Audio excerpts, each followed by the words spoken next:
Chair of the Petitions Committee and the Chair of the Business and Trade Committee, which was declared vacant on Monday. Nominations for both elections will close at noon on Tuesday, the 17th of October. Nomination forms will be available from the Vote Office, Table Office and the Public Bill Office. Only members from the Labour Party may be candidates in the elections. If there is more than one candidate in either election, the ballot will take place on Wednesday, 18th of October, between 11 a.m. and 2:30 p.m. in the I Division lobby. Briefing notes with more information will be available in the Vote Office. We now come to questions to the Secretary of State for Northern Ireland, Mary Glindon. Go on, Mr. Speaker. Good morning, Mr. Speaker. Today is actually my first anniversary in this amazing role, one of the very best jobs in government. Some things, alas, haven't changed in that time. Obviously, Stormont is not sitting. Some important anniversaries have been marked, the Belfast Good Friday Agreement 25th anniversary, and some things have really moved on and changed, like the Windsor Framework, resolving many of the issues with the Northern Ireland Protocol, and indeed my former shadow. And so I warmly welcome his replacement, the Right Honourable Member for Leeds Central, to his place, and indeed his deputy. And may I place on record my thanks for the Honourable Member for Hove and his deputy for all the work they did with me in the course of the last year. Policing in Northern Ireland is a devolved matter, as is the funding for it, and it is the responsibility of Northern Ireland departments to allocate resources as they see fit. Mary Glindon. Mary Glindon. Mr. Speaker, congratulate the Minister on his anniversary. In July, the former Chief Constable warned that the force is at risk of being left unrecognisable due to budgetary pressures that could see the loss of more than 1,000 officers by 2025. With the force already at lower than ideal numbers and the recent data leak likely to have an impact, what discussions is the Secretary of State having with the Department of Justice in Northern Ireland and with the PSNI about how pressures can be eased during this difficult time for the force? Can I thank the Honourable Lady for her question? I actually did have a number of different conversations with the former Chief Constable about this issue. The budget allocation for 23-24 gives the Department of Justice a total allocation of £1.2 billion. And obviously, recognising the unique security situation in Northern Ireland, the UK Government makes additional contributions to PSNI's counter-terrorism work through the additional security funding. The UK contribution for the financial year 22-23 is £32 million. And so this is, and I am fully aware of the obvious issues that we talked about in the urgent question earlier, and I'm sure we'll get on to those a bit later in questions. To the committee, Sam. Thank you, Mr. Speaker. I wish my right honourable friend a happy anniversary. Thank, as he did, the outgoing shadow team and welcome in the new. He's right to reference the recent data breach, and that will have very much changed the backdrop of the morale of the police in Northern Ireland within the PSNI and indeed the support service as well, not just officers. Budgets are under pressure, as we know, but the security and the safety of serving officers and those who work for the PSNI is always important, particularly so post the data breach and the potential risks from dissidents that creates. Can my right honourable friend assure me that he will be doing all that he can in order to deliver safety equipment, protection and security for those who are feeling most vulnerable at this time? Yes, I absolutely can. And I should say I look forward to continuing to work closely with PSNI's senior leadership team, who have a wealth of experience and are dedicated to keeping the people of Northern Ireland safe. I know they're continuing to work very closely to ensure the best possible response to this breach. Just on a tiny bit of detail, very briefly, Mr. Speaker, the PSNI and security partners will continue to take proportionate action to protect their officers, staff and families. And currently, the government's they have this full government support in responding to the data breach. And at the moment, our focus remains on providing specialist support and expertise from across government to the PSNI. Sir Geoffrey Donaldson. Thank you, Mr. Speaker, and can I congratulate the Secretary of State on his first anniversary and welcome the Right Honourable Member for Leeds Central to his new role as Shadow Secretary of State. We look forward to working with him. The Secretary of State has said, quite rightly, that many aspects of policing in Northern Ireland are devolved, but the data breach is a matter of national security because it includes officers who work with the security service in a very specialist role involving counter-terrorism and intelligence in Northern Ireland. So will the Secretary of State assure the House that whatever resources are required by the PSNI, not only to fulfil that function, to protect its own officers and staff, will be made available to them? I thank the right honourable gentleman for his words and congratulations on my anniversary. I was hoping he might be able to give me an anniversary present in a different way by heading back to Stormont, but maybe we can have that conversation later. You've got to ask, haven't you, Mr. Speaker? He asked a very sensible and serious question, and I thank him for it, because some of the elements of that question are obviously in a place that I cannot answer in public. But any additional funding required by the PSNI would be submitted through an established process. And currently, we're right at the very beginning of that established process, so it would be not right to preempt that. But the government is clear that security is paramount, and our focus currently remains on those items I said, but we'll move on. But it's currently specialist support and expertise in response to the latest assessments. But he's absolutely right in the question he asked. Sir Jeffrey. I thank the Secretary of State for that response. He referred also in his earlier reply to the senior leadership team in the PSNI, and for the record, my party fully supports the Police Service of Northern Ireland in its impartial implementation of policing across all communities in Northern Ireland. But we are in a crisis situation with not only the data breach but also the loss of confidence internally within the PSNI. And whilst it is the responsibility of the Policing Board to make appointments, does he agree with me that perhaps what we need now, in the absence of a Chief Constable, is for someone to be brought in with the experience and leadership credentials that are needed in the interim period pending the appointment of a new Chief Constable to take control of this situation? I thank the right honourable gentleman for the question, the way he poses it, and the point behind it, because I do believe that the senior management team is a strong and effective unit, and the policing board have a lot on their plate at this point in time, and have even, I believe, launched a review into the way how they operate themselves. And I will absolutely take on board. I'm quite sure that questions are being asked to see what can be done in this space. But as of now, I can only update the House on what I have done. Patrick Gray. Speaker number 2. With permission, Mr. Speaker, I'll answer questions 2 and 7 together.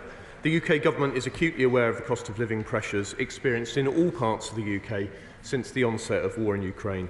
We provided an estimated £2 billion of financial support to Northern Ireland, more than £1 billion in the form of the energy price guarantee and the additional £600 payment for households to help with the rising cost of energy. Tackling inflation continues to be a top priority of this government. Patrick Grady. Mr. Speaker, but every country in the world is having to deal with the impact of the war in Ukraine. Every country in the world is having to deal with the impact of the pandemic. Only one country is having to deal with the impact of Brexit. And that's what's driving up prices and the cost of living for people in Northern Ireland and across the UK, isn't it? Mr. Speaker, I think I'm inclined to just say no. I mean, the reality is that this conversation is going to keep going to and fro. We've left the European Union. We're staying out of the European Union.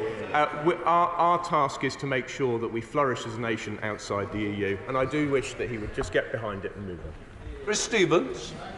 Speaker, according to research by the Trussell Trust, in June this year, 1 in 6 faced hunger across Northern Ireland, with nearly half of those referred to Trussell Trust food banks of children under the age of 16. In Scotland, primary school children get a grant of £120 and secondary school pupils get £150 for uniform, whilst in Northern Ireland the amount is almost a quarter of that. So given parents are choosing between spending money and back-to-school supplies or food, what steps is he taking to ease the cost of living pressures for families in Northern Ireland? Well, Mr. Speaker, as I've said, we did provide a large sum of money to Northern Ireland to ease cost of living pressures. He particularly mentions food banks, and that's an issue very much on my mind, given the scale of the food bank in Wickham. I'm very well aware of the cost of living pressures in Northern Ireland, but as I say, we continue to put large sums of money into Northern Ireland. What I would say is that dealing with all of these issues, I'm afraid, would be much better in the presence of a restored executive. Sir Oliver Hill. Can I join in the congratulations to my right honourable friend on his first anniversary, and also thank the new Shadow Secretary of State for Northern Ireland for the huge contribution that he's made as Vice Chairman of the UK-EU Parliamentary Assembly. In welcoming the money which has been provided to Northern Ireland to help with the cost of living pressures, does my right honourable friend agree with me that it would be even better and more efficiently spent if the executive was back up and running? Yes, Mr. Speaker, I absolutely would. He's quite right. And time and again we're asked to intervene. Every time we're asked to intervene, that's a call for direct rule. We do not intend to get into direct rule. It would be far better if local decisions were taken by a locally accountable executive. Thank you, Mr. Speaker. The government has shown its commitment to support the people of Northern Ireland through the recent increase in the cost of living. In the absence of an executive, and we all accept that that is absolutely necessary, can my honourable friend assure me that the government will continue to intervene where necessary for the people of Northern Ireland? Well, Mr. Speaker, we will continue to work for the people of Northern Ireland respecting the devolution settlement. So, for example, in recognition of the cost of living pressures faced by workers across the UK, the government increased the national minimum wage rate by 9.7% to £10.42 per hour for workers aged 23 and over at the spring budget. We will continue to be seized of the need to help those least well off. SNP spokesperson Richard Thompson. Thank you, Mr. Speaker. The cost of living crisis is clearly continuing to bite hard in Northern Ireland, with footfall at stores across Northern Ireland falling by 5% throughout August. So, could I ask, what steps is the Department taking to enable people to take full advantage of the highly privileged economic status and market access that Northern Ireland now has, that this government has deprived to the rest of the UK? I disagree with his use of the term deprived, but I'm happy to tell him that next week we'll have the Northern Ireland Investment Summit. We're determined to attract private sector investment into Northern Ireland, and we're also determined to promote inclusion in that growth. Northern Ireland's got a fantastically vibrant economy. I very much hope the least well off will have opportunities through our investment in skills to develop themselves and to secure more better paying jobs in Northern Ireland so that they can move on. Boris Robertson. Question number 3, Mr. Speaker. Mr. Speaker, we routinely monitor trends in the Northern Ireland economy. The economy has the ingredients required for economic success, exceptional talent, creativity and innovation. While challenges persist, recent indicators suggest resilience and the potential for growth. This government remains committed to fostering a productive environment for economic development and prosperity in Northern Ireland, and I look forward to our investment summit between the 12th and the 13th of September next week. A fantastic opportunity to showcase Northern Ireland's economic potential to the world. Boris Robertson. Thank the Minister for that encouraging response. He will be aware that Northern Ireland's largest trading partner by a very long way is Great Britain. And it's very, very important, therefore, that there is frictionless trade between Great Britain and Northern Ireland. So can he update the House on what discussions he's had with regards to the future operation of the Green Channel? Mr. Speaker, one of our priorities now is the successful implementation of the Windsor Framework and that Green Channel. We will continue to have conversations with colleagues in the Cabinet Office who lead with the Windsor Framework Task Force, and I can assure him that we're determined to make sure that that system works as seamlessly for everyone. Stephen Parry. Thank you, Mr. Speaker. At next week's investment conference, can the Minister confirm that the Government will proactively market Northern Ireland's dual market access under the Windsor Framework? Speaker, I can confirm that. I'm absolutely determined that we shall do so, and indeed next week I shall chair a session on that issue. And of course it's not just access as of right to the UK market and as a privilege to the EU market, it's also being under our services regulation, which is an advantage, in combination with access to our free trade agreements like CPTPP. This is a unique opportunity in all of the world, including right across the EU, and I'm absolutely convinced that we all, he and I, should make the most of it. Andy MacDonald. Number 4, Mr. Speaker. I thank the honourable gentleman for his question, and it's good to see him in this place. Our focus remains on delivering for the people of Northern Ireland who expect and deserve locally elected decision makers to address the issues that matter to them. I continue to engage regularly with all party leaders and do speak to them very regularly indeed. MacDonald. I thank the Minister for his answer, but the lack of a functioning devolved government in Northern Ireland means that there are direct consequences for its people, as is evidenced by the highest waiting lists in the UK that wouldn't be tolerated elsewhere. In the absence of a restoration of power sharing, there needs to be a plan B. What is it? Can I thank the honourable gentleman? And obviously, I mean, all my energies are spent on trying to resolve the issues that allow the DUP to come back into Stormont and get the executive up and running. There are a myriad of options available if you were to go down different routes, but I'm afraid none of them are as ideal as Stormont functioning and the institutions of the Belfast Good Friday Agreement all being stood up. Julian Smith. Speaker, I think there is a big opportunity over the coming weeks to restore the Northern Ireland executive. Would you agree with me that key to that is the UK, Dublin and the EU listening harder to the concerns of the DUP around the implementation of the Windsor Agreement? Can I thank the former Secretary of State for that question?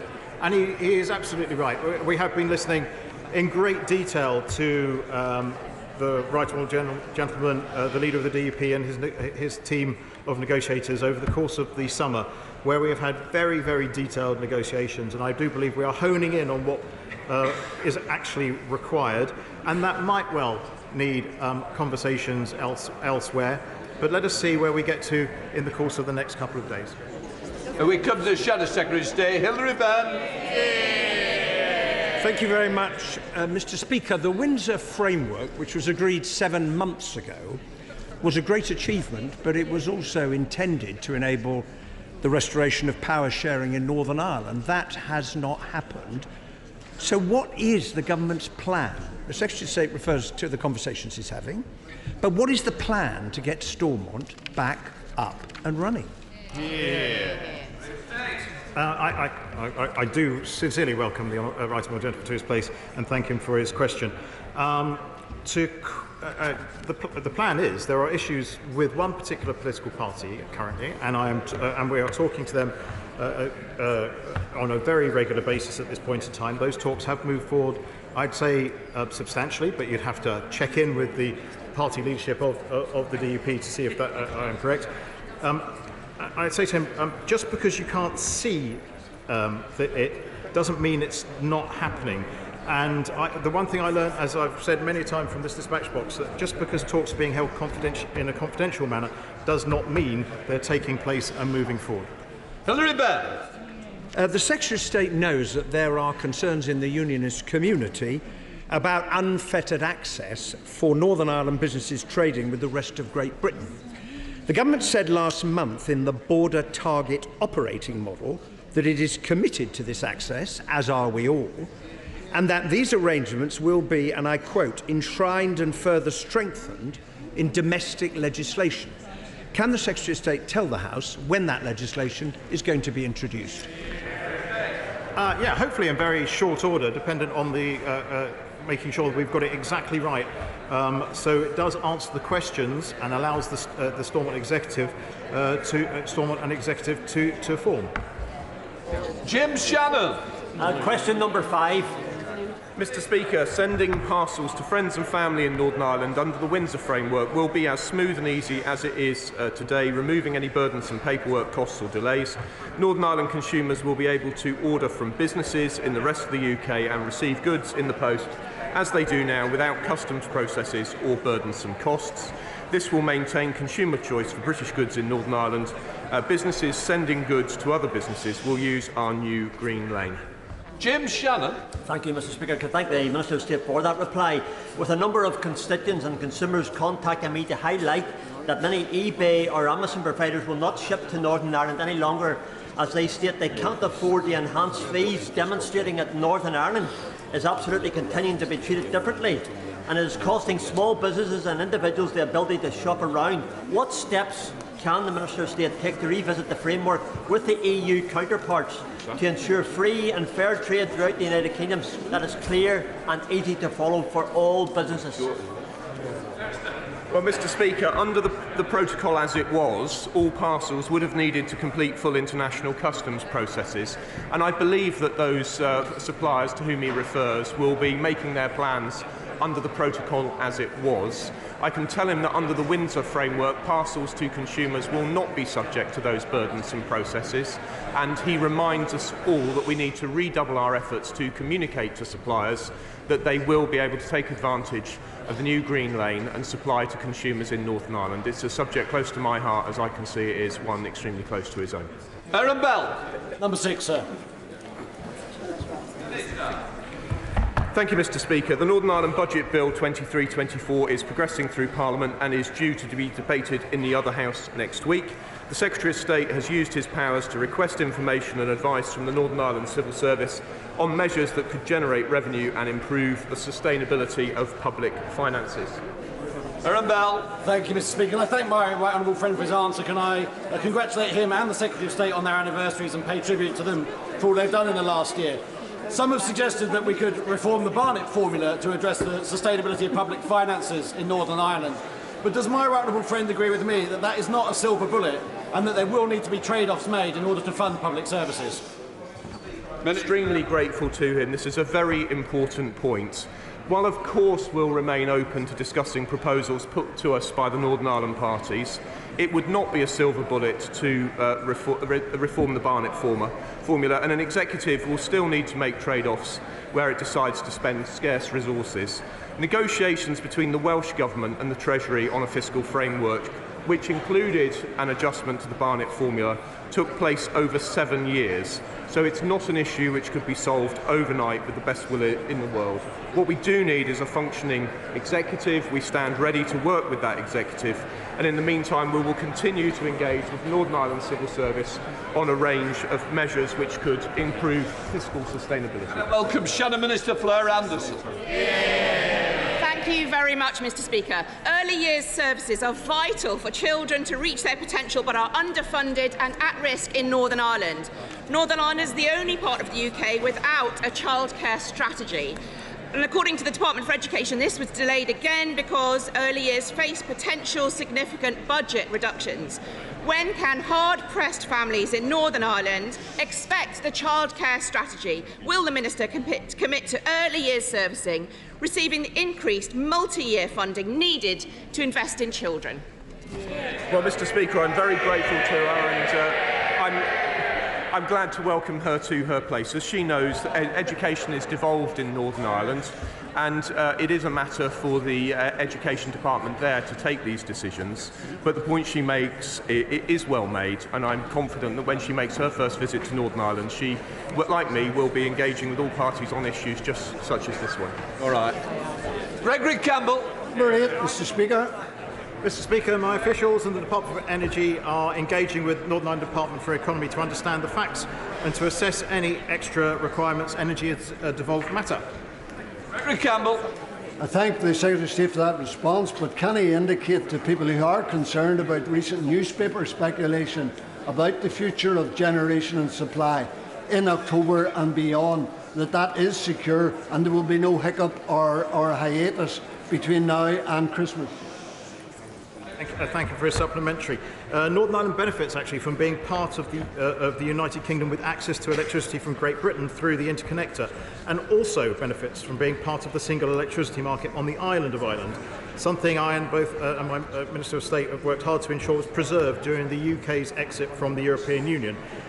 We are working very closely with all officials across government here and the Northern Ireland Civil Service to ensure the right preparations are in place for the winter. Ian Paisley.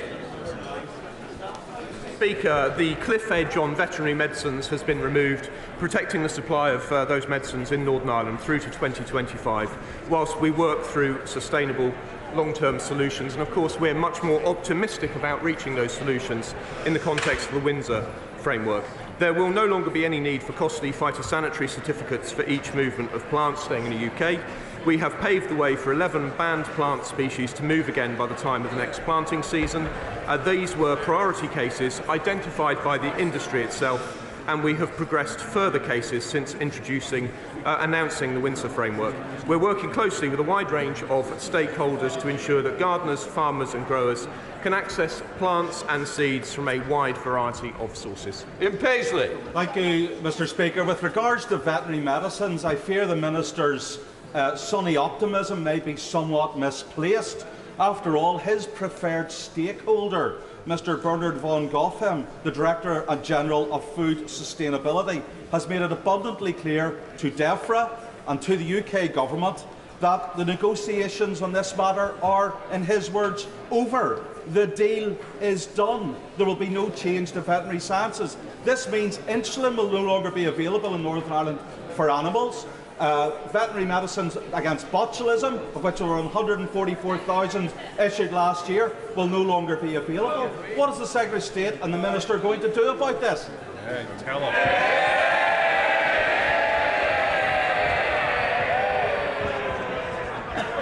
Mr. Speaker, the honourable gentleman has presented me with information about which I was not aware beforehand. Certainly happy to look at what's been said. But what I would say to him is that the Prime Minister, my right honourable friend the Prime Minister, did the deal which no one said could be done. That has transformed the relationship with the European Union, and I am confident, therefore, that we will be able to deliver a deal on veterinary medicines. But as we sometimes say, I don't recognise the information he's presented. It's new to me, and I shall be glad to look at it, but we will certainly have to deliver a deal. Teresa Willis. The Ulster Farmers Union estimate that 1,700 veterinary medicines could be withdrawn from the market in Northern Ireland unless the Windsor framework is fixed. Can I urge the Minister to do that? Certainly, Mr. Speaker, my right honourable friend makes her point with great clarity. Of course, making it on occasions such as this, it has been widely heard by a wide range of ministers, and I am confident we will be able to redouble efforts to deliver what we need on veterinary medicines. Can I welcome everybody back to Prime Minister's questions? Louis French. Question number 1, please, Mr. Speaker. Mr. Speaker, I'd like to start by congratulating Serena Wiegman and the Lionesses for their fantastic performance at the World Cup. We are all incredibly proud of them. Mr. Speaker, I also know the whole House will want to join me in sending condolences to the family, friends and colleagues of Sergeant Graham Saville. It is a testament to his bravery that he died in the line of duty, and a terrible reminder of the work the police do every day to keep us safe. Mr. Speaker, this morning I had meetings with ministerial colleagues and others. In addition to my duties in this House, I shall have further such meetings later today. Louis French. Thank you, Mr. Speaker. The Labour Party used to claim that it represents working class people. But Labour's ULEZ expansion to Greater London will now hammer millions of working people with bills of £12.50 per day or £4,500 per year. Does the Prime Minister agree with me that it's unacceptable for Londoners and those in surrounding counties to face this regressive and unacceptable tax, and will he do everything that he can to help working people? Well, Mr. Speaker, I agree with my honourable friend. It is disappointing that last week the Labour leader allowed the Labour mayor to introduce ULEZ, charging hard-working people £12.50 every time they start their car, adding to the burden of the cost of living. All I can say, Mr. Speaker, is while we focus on helping hard-working families, all he does is punish them. We now come to Leader of the Opposition, Keir Starmer. Thank you, Mr. Speaker. Can I join the Prime Minister in congratulating the Lionesses and his comments about Sergeant Saville? I think we all speak for the whole House when we speak on that subject. I'd also like to extend the warmest welcome to our new Labour member for Selby and Ainsty. He's already made history for the Labour Party by overturning the largest Tory majority ever in a by-election. And I'd also welcome the honourable members for Uxbridge and South Ruislip, Somerton and Frome. Mr. Speaker, the roof of Singlewell Primary School in Gravesend collapsed in May 2018. Thankfully, it happened at the weekend and no children were injured. The concrete ceiling was deemed dangerous and liable to collapse, and everyone knew the problem existed in other schools. Yet the Prime Minister decided to halve the budget for school maintenance just a couple of years later. Does he agree with his Education Secretary that he should be thanked for doing a good job? Mr. Speaker, I know how concerned parents, children and teachers are, and I want to start by assuring them that the government is doing everything it can to fix this quickly and minimise the disruption to children's education. We make no apology for acting decisively in the face of new information. And let me provide the House with an update on where we are. Of the 22,000 schools in England, the vast majority won't be affected. In fact, in 2/3 of inspections of suspected schools, Raac is not actually present. And to tackle the 1% of schools that have been affected so far, the 1%, we are assigning each of those schools a dedicated caseworker and providing extra funding to fix the problem. In the majority of cases, children will attend school as normal, and the mitigations take typically just days or weeks to complete. We will do everything we can to help parents, support teachers, and get children back to normal school life as quickly as possible. Keir Starmer. Well, Mr. Speaker, Wood Green Academy in Sandwell was on Labour's building list in 2010. They scrapped it, and now children there are in a crumbling school. The head of the National Audit Office accuses him of taking a sticking plaster approach. The NAO report says he cut £869 million. The person who ran the Department for Education says he is personally responsible. Now, on Monday, he leapt to his own defence, saying it's utterly wrong to blame him. So why does literally everyone else say it's his fault? Mr. Speaker, the professional advice from the technical experts on Raac has evolved over time, and indeed it is something that successive governments have dealt with, dating back to 1994, Mr. Speaker. Now, as new advice has come forward, the government has rightly, decisively and swiftly acted in the face of that advice. But he talked about school budgets and talked about what I had done, but let me just walk him through the facts of actually what that spending review did, because he brought it up. Well, no, he's brought it up, so presumably he would like to hear the facts. Funding for school maintenance and rebuilding will average £2.6 billion a year over this Parliament as a result of that spending review, which represents a 20% increase on the years before. Indeed, Mr. Speaker, far from cutting budgets, as he alleges, the amount spent last year was the highest in a decade. That spending review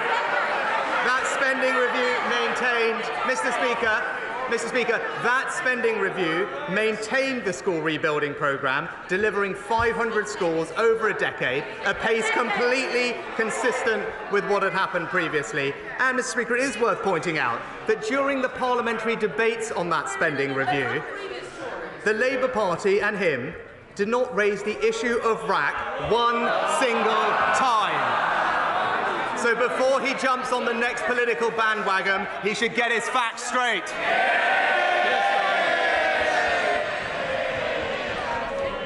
Mr. Speaker, Carmel College in Darlington was on the Labour's building list in 2010. They scrapped it, and now children there are in a crumbling school. And on the one hand, we have him saying it's nothing to do with him. On the other side, we have the facts. And there's a simple way to clear this up. Why doesn't he commit to publish the requests from the Department of Education for the school rebuilding programme and what risks he was warned of before he turned them down? Mr. Speaker, the honourable gentleman has now brought up twice the Labour school rebuildings programme. He's now brought it up twice. So let's just look at that and look at the facts surrounding that, because we do know the truth about that programme, Mr. Speaker, because the NAO, as he's called on, actually reviewed that programme later on. What did they find? They found that Labour's school rebuilding programme actually excluded 80% of schools. Next, what did they find? What did they find? That it was a third more expensive than it needed to be, needlessly wasting resources that have gone to schools. And Mr. Speaker, this is the worst bit.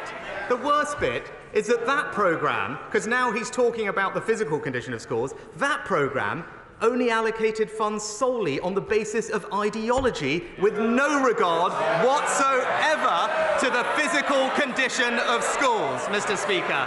That's why the independent James Review described that programme as time-consuming and expensive, just like the Labour Party.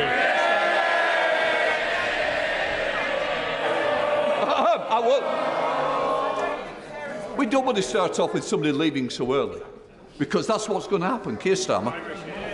Well, Mr. Speaker, they want more, so let me continue. Ferryhill School in County Durham was on Labour's building list in 2010. They scrapped it, and now children there are in a crumbling school. The truth is, this crisis is the inevitable result of 13 years of cutting corners, botched jobs, sticking plaster politics. It's the sort of thing you expect from cowboy builders, saying that everyone else is wrong, everyone else is to blame, protesting that they've done an effing good job, even if the ceiling falls in. The difference, Mr. Speaker, is that in this case, the cowboys are running the country. Isn't he ashamed that after 13 years of Tory government, children are cowering under steel supports, stopping their classroom roof falling in? No more. Just seriously, I will calm down. First session, I understand people are excited to be back at school. Will we expect better behaviour? Prime Minister. Well, Mr. Speaker, this is exactly the kind of political opportunism that we've come to expect from Captain Hindsight over here. Before today, he's never once raised this issue with me across this dispatch box. It wasn't even worthy of a single... It's the same for this side as well. Can I just say, we're going to have a calmer question times going forward. I want to hear the question, I want to hear the answers, just like your constituents, Prime Minister.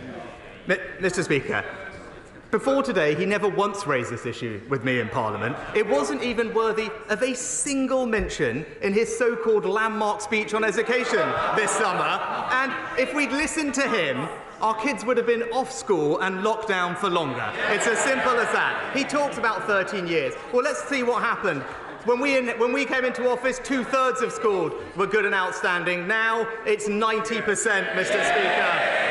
We introduced the pupil premium to get more funding to the most disadvantaged pupils, Mr. Speaker. Today, they are 75% more likely to go to university. And as a result of our reforms, we now have the best readers in the Western world, Mr. Speaker.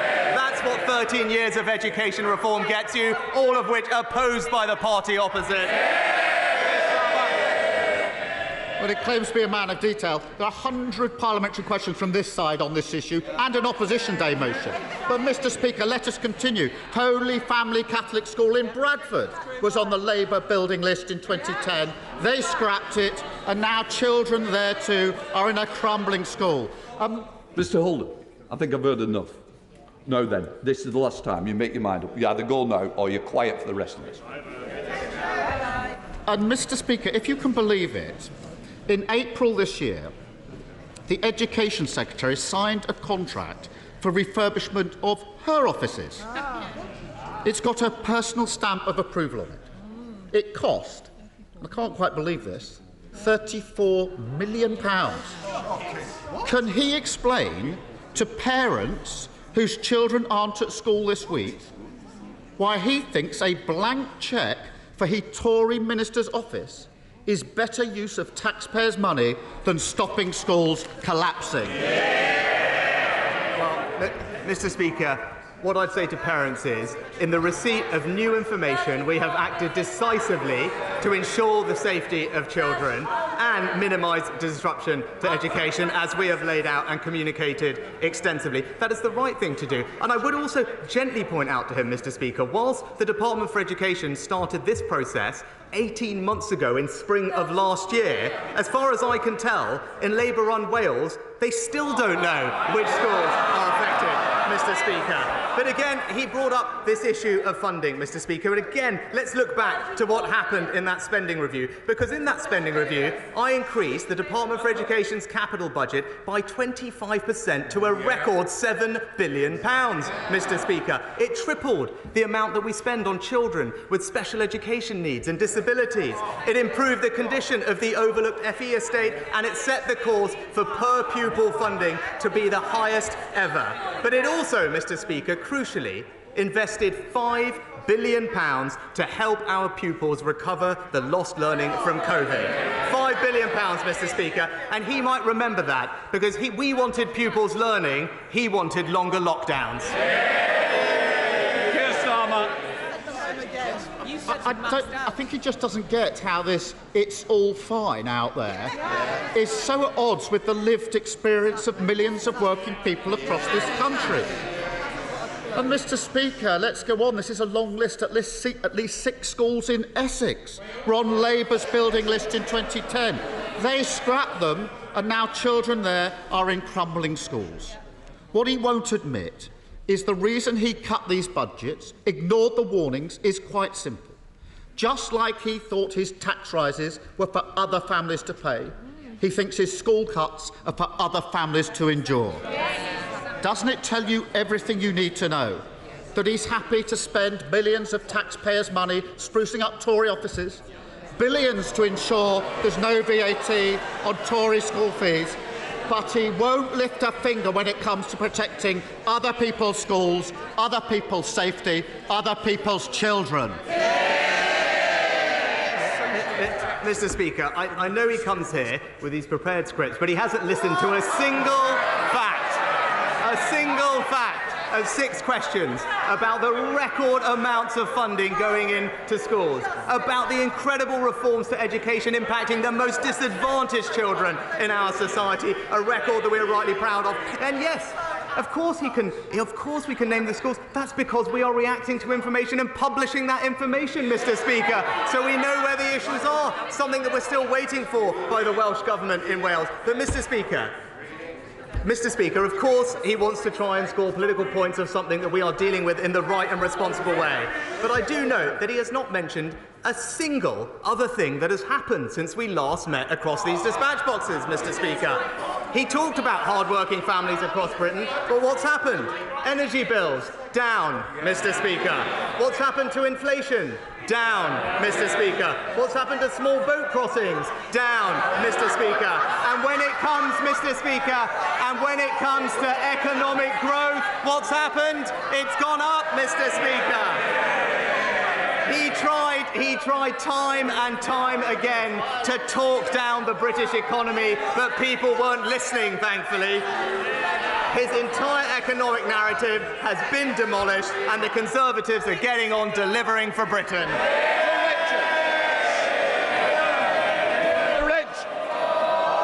There will be more. Nicola Richards. Against a backdrop of improving economic news, inflation falling, energy bills coming down, growth up, people in the West Midlands are disappointed to see that Labour-run Birmingham City Council has gone bankrupt. As a Sandwell resident and a West Bromwich MP, I'm no stranger to Labour incompetence. Does the Prime Minister agree that Labour have demonstrated yet again that they always run out of other people's money? Mr. Speaker, my honourable friend is exactly right. We started by hearing how Labour in London are charging hard-working people with ULEZ. Now we're hearing about how Labour in Birmingham are failing hard-working people, losing control of taxpayers' money and driving their finances into the ground. They've bankrupted Birmingham, Mr. Speaker. We can't let them bankrupt Britain. We come to the leader of the SNP, Stephen Flynn. Mr. Speaker, the public needs no reminding that today marks a year since the Prime Minister's predecessor took office. And upon her speedy departure, they will have thought that things were going to get better. But when we look at unemployment figures, they're higher. When we look at food prices, they're higher. When we look at mortgage rates, they're higher, and economic growth is stagnant. So can I ask the Prime Minister, when is he going to get off his backside and do something about it?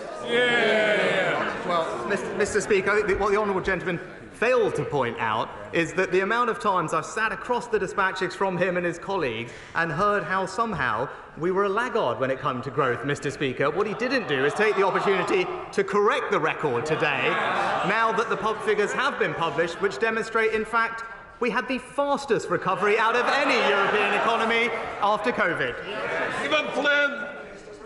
Mr. Speaker, you'd be forgiven for thinking that the Prime Minister thinks everything is all right. But let's look at his proposals for the winter when it comes to a cost of living package. Because when it comes to energy bills, his plan, of course, is to do nothing. When it comes to mortgage bills, his plan is to do nothing. And when it comes to food bills, his plan is to do nothing. So when the when the Secretary of State for Education said earlier this week that everyone was doing nothing, she was referring to the Prime Minister, wasn't she?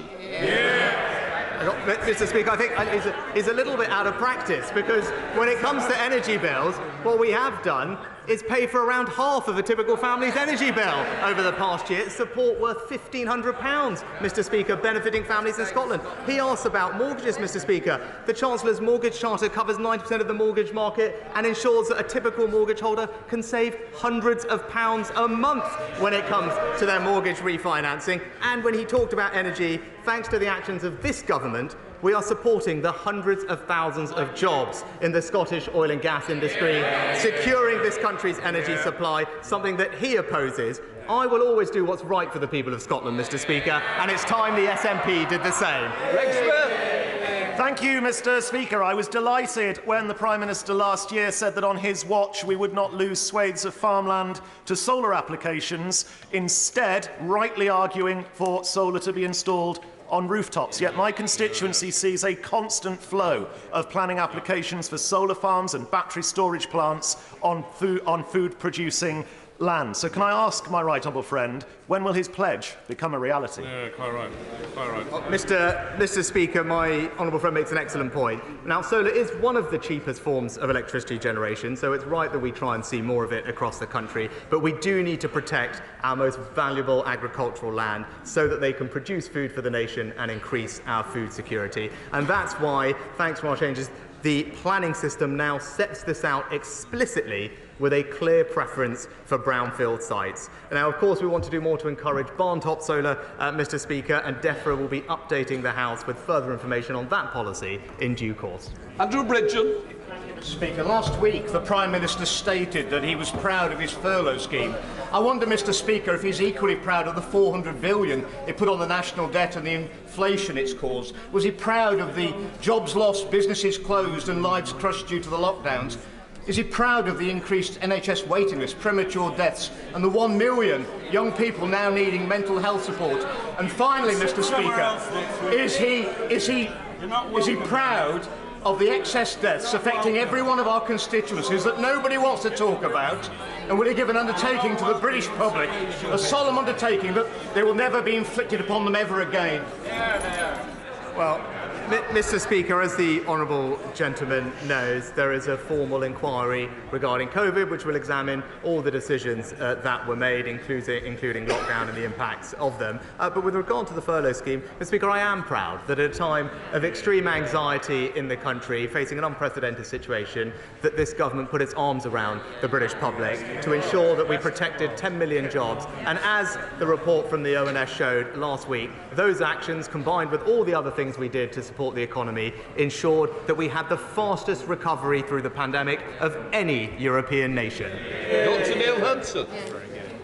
Thank you, Mr. Speaker. As a nation of animal lovers, the Conservatives' government record on animal welfare is a source of great pride. But sadly, too many abuses remain, from pet theft, the smuggling of puppies and heavily pregnant dogs and dogs with their ears horrifically cropped, to the illegal export of horses to Europe for slaughter. These issues are personal to me as a veterinary surgeon and to my constituents, especially animal theft and livestock worrying. Can the Prime Minister reassure the House that animal welfare is a key government priority and that he will bring forward the necessary legislation to tackle these issues as soon as possible? Mr. Speaker, can I thank my honourable friend for both raising this issue but also his work and expertise in the area. I'm proud that thanks to the actions that previous governments have taken with regard to things like cat microchipping, the ivory ban, or indeed raising the maximum sentence for animal cruelty to 5 years, we are now the highest ranked G7 nation when it comes to World Animal Protection Index. But we are determined to go even further and deliver on our manifesto commitments individually during the remainder of this Parliament. Rachel Hopkins. Thank you, Mr. Speaker. The Prime Minister has said he will lead a government of honesty, accountability and integrity. So can the Prime Minister explain how he was found to have breached the Code of Conduct, this time for failing to declare his wife's shares in a childcare agency which received a monetary boost from measures in his budget? Mr. Speaker, if the Honourable Lady reads the full transcript and the full findings, she will see a detailed explanation of what happened, which the Commissioner described as a minor and inadvertent breach. But given that at the time I was not aware of the policy that was being discussed with me and corrected it later on and could have corrected it with slightly different language, she'll also know that I'm not the only person across these dispatch boxes that has had the same thing happen to them. John Penrose. Mr. Speaker, can I interest the Prime Minister in proposals from the Carbon Competitiveness Commission, which I chair, which would deliver net zero cheaply and without deindustrialising our economy?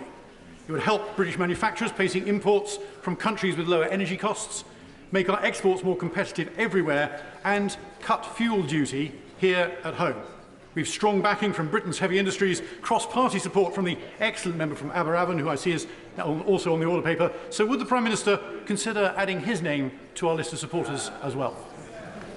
Well, I'm grateful to my honourable friend and the Commission for Carbon Competitiveness for the report that he's worked on and highlighted. The government is absolutely committed to putting in place the necessary policies for UK industry to decarbonise successfully. As he'll be aware, government recently consulted on addressing carbon leakage in particular with a range of potential options. We're in the process of considering those responses and will issue a formal response in due case. Claire Anderson. Thank you, Mr. Speaker. Every year, billions of wet wipes go out into our rivers and oceans and clog up our sewers. Yeah. I've been campaigning on this for years to ban plastic in wet wipes, and the government has finally promised to ban plastic in wet wipes, but that was 5 months ago and there's been nothing since then. So will the Prime Minister today finally give a date when that ban will come into force and make a difference to our environment? Or is this another broken promise from his zombie government? Speaker, in the comprehensive plan for water that was published by the Environment Secretary in April, we did confirm our intention to ban wet wipes containing plastic, subject, of course, as is legally proper, subject to a public consultation. That consultation will be launched in the coming months in autumn of this year, and I know ministers will keep the House updated on progress. Craig McKinley. I'd like to offer some assistance on the small boats issue. Has my right honourable friend considered the incongruity of the fact that a UK dinghy manufacturer trying to sell into the EU market would have to apply the CE marking, customs codes and the potential of being stopped and checked?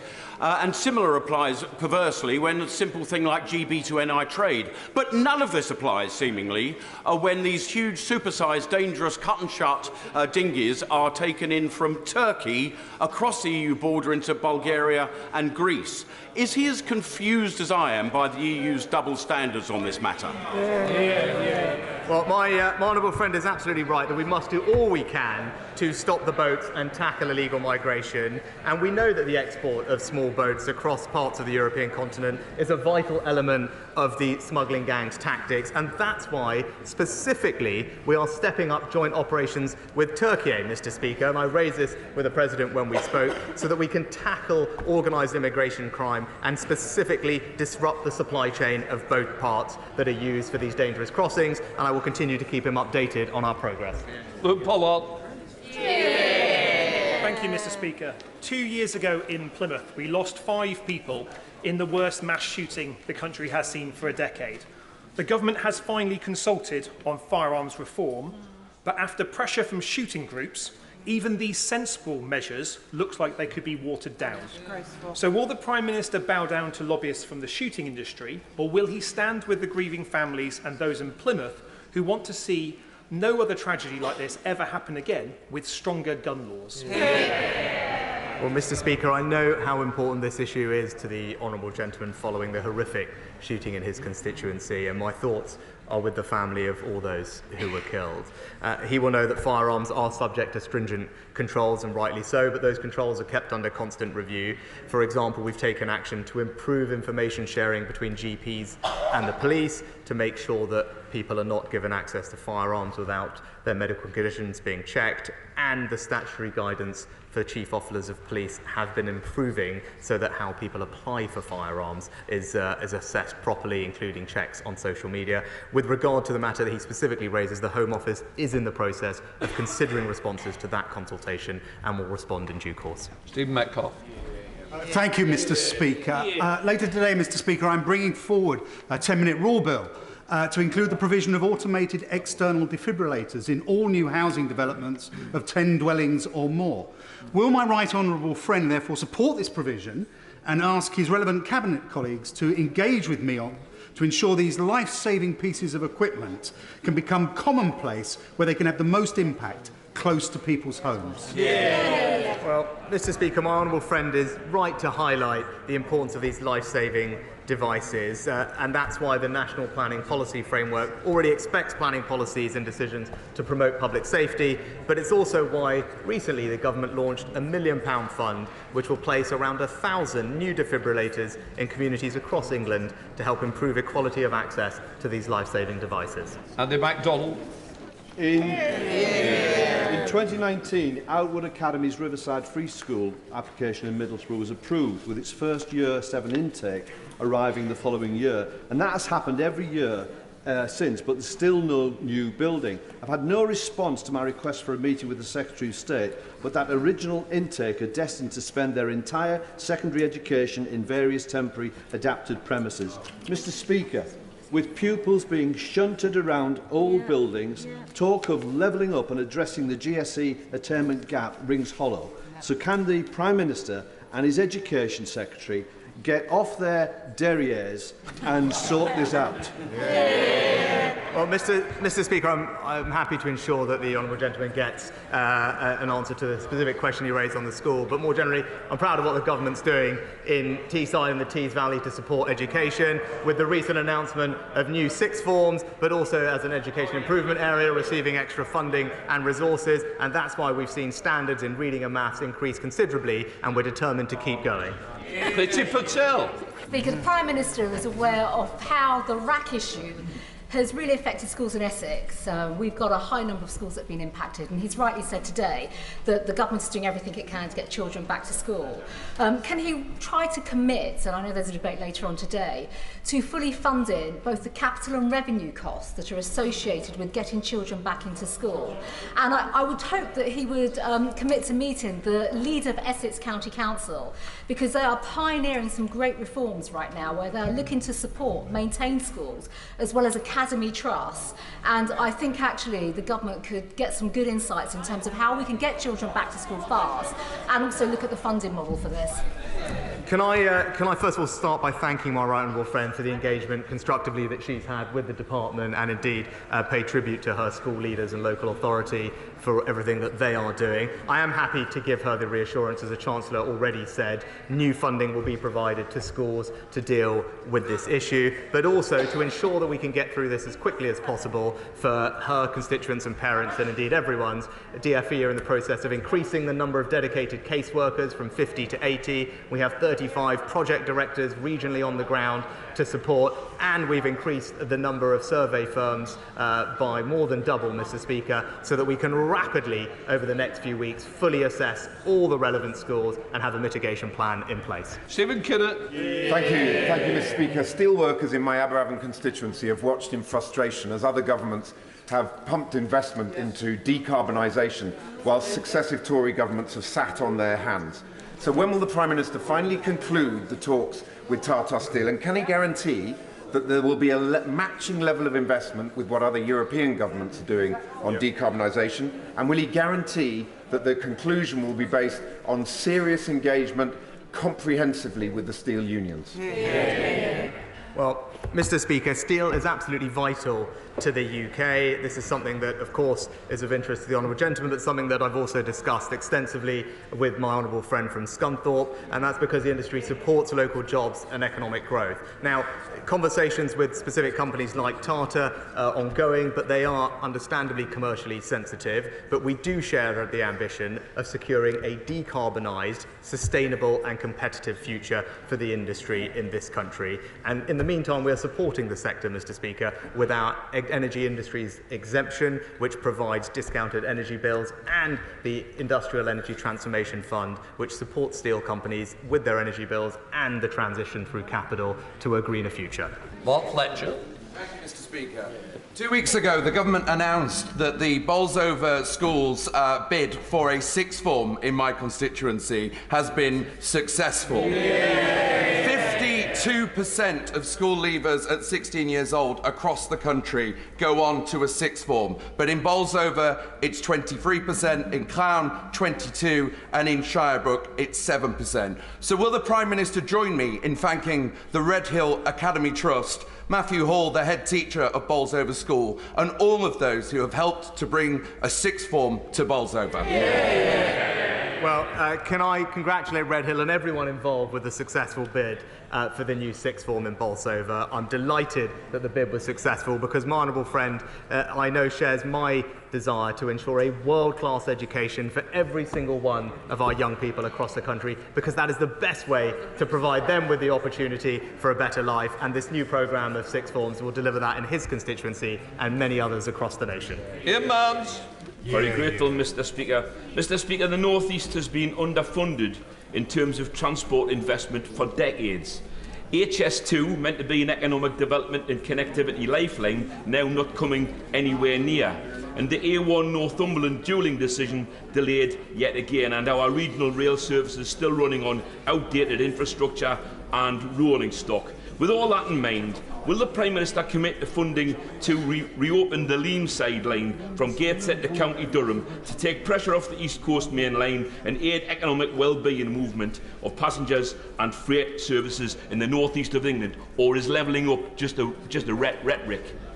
Mr. Speaker, what I would say to the honourable gentleman, obviously it wouldn't be right for me to comment on specific projects, but to give him a sense of our commitment, what I can tell him is that in real terms, since 2010, we have spent over a third more in central capital investment in northern transport every single year since 2010 compared to Labour's last 6 years in government, Mr. Speaker. That's what we're doing for northern transportation, and specifically when it comes to reopening and restoring railway lines, where was the first one we did? From Ashington to Blythe. Raac.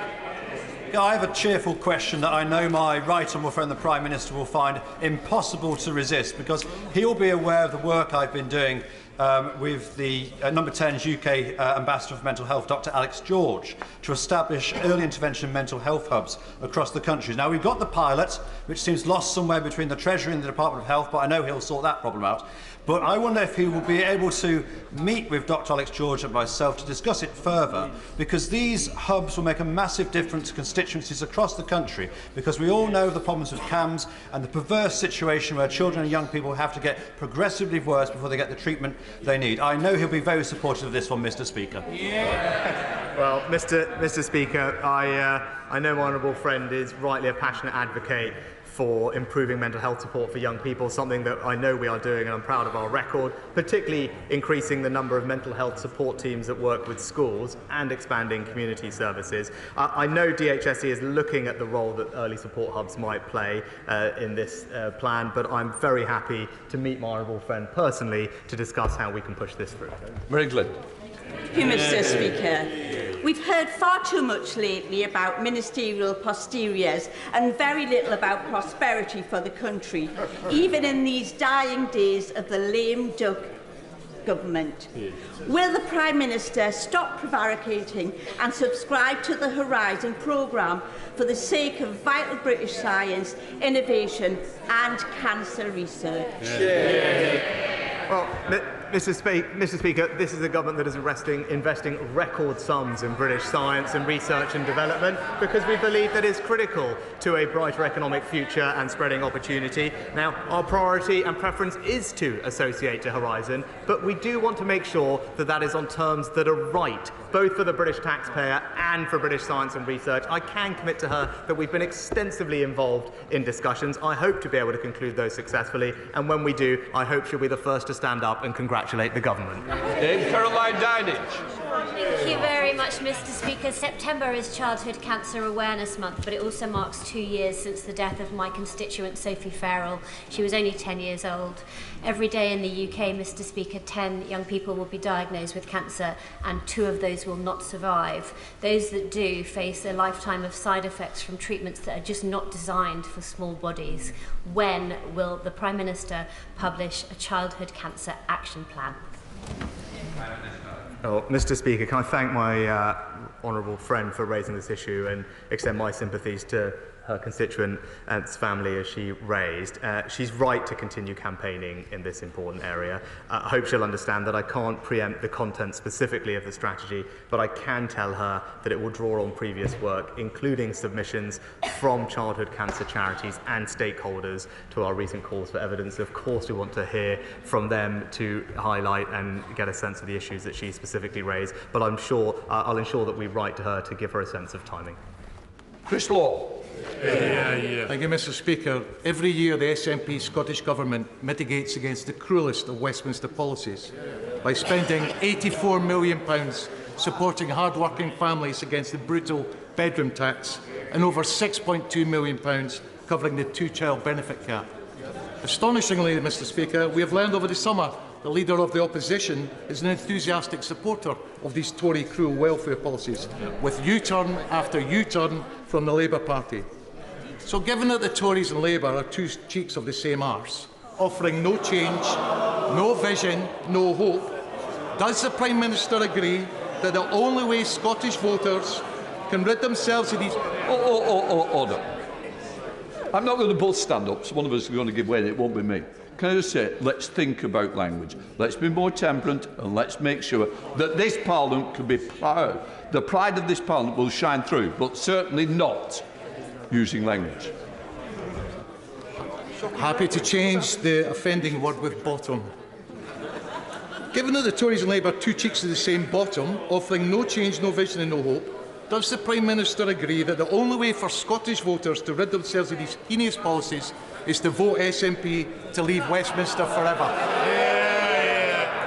Mr. Speaker, obviously not, but I think the thrust of that question was directed at the Leader of the Opposition rather than me. I won't want to get in the middle of that, but what I can say is we want to ensure a welfare system that is compassionate and looks after the most vulnerable in our society, while supporting those who can into work to do so, because that's also fair for everyone else and British taxpayers. I believe that is a system that we are achieving, Mr. Speaker, and right now we're providing thousands of pounds of support to help with energy bills and everything else to people in Scotland, and we will continue to do so. That completes Prime Minister's questions. Just sit down a minute.